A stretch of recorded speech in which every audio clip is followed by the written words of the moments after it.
La lettre aux Hébreux nous présente Dieu comme un Dieu de dessein, et elle continue de nous montrer que son dessein est concentré et se résume en son Fils. Cela nous est dit au commencement de cette lettre de trois manières. Premièrement, dans la personne de son Fils. Regardons simplement ceci. En ces derniers temps, Dieu nous a parlé en son Fils, celui qui l'établit, héritier de toutes choses, et par lequel il a fait le monde, celui qui est dans le rayonnement de sa gloire, l'empreinte même de sa personne. Nous voyons que tout le premier chapitre consiste à nous présenter le Fils de Dieu. Dieu parle de son Fils, nous dit qui il est, combien grand est ce Fils. Ensuite, il présente le Fils en termes de rédemption. Il a accompli la purification des péchés.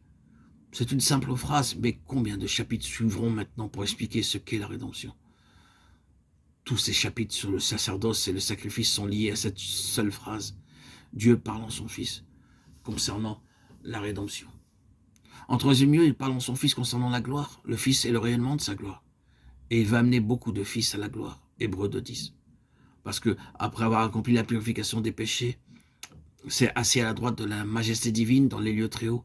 Dieu parle en son Fils, qu'il a maintenant glorifié, qui s'est assis à sa droite. Mais Dieu ne parle pas uniquement en son Fils pour en rester là.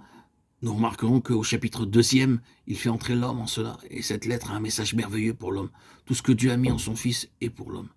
Dieu parle dans cette lettre de l'œuvre parfaite de Christ, de l'œuvre qu'il a accomplie pour l'homme. Et ici, une chose à laquelle vous et moi, nous devons nous arrêter personnellement. Je suis continuellement ramené à ceci. Je n'ai pas encore appris à croire à ce en quoi je crois. Je crois en l'œuvre accomplie de Christ, et cependant je suis parfois aussi misérable à mon sujet qu'un homme peut l'être. Je me trouve souvent prêt à tout abandonner à cause de la nature misérable qui est la mienne. S'il y a dans ce monde quelque chose qui me pousserait à abandonner le ministère chrétien, c'est moi-même. Comprenez-vous ce que je veux dire? Oh, combien nous sommes découragés parce que nous découvrons nous-mêmes. Ainsi donc, nous ne croyons pas ce en quoi nous croyons. Nous croyons en l'œuvre accomplie de Christ, cette œuvre parfaite que Dieu place tout entière à notre compte. Dieu ne nous voit pas en ce que nous sommes en nous-mêmes, il nous voit en Christ. Ce n'est pas nous qu'il voit. Il voit Christ en nous. Nous ne croyons pas en cela. Si nous le croyons réellement, nous serions délivrés de nous-mêmes et serions en effet des chrétiens triomphants.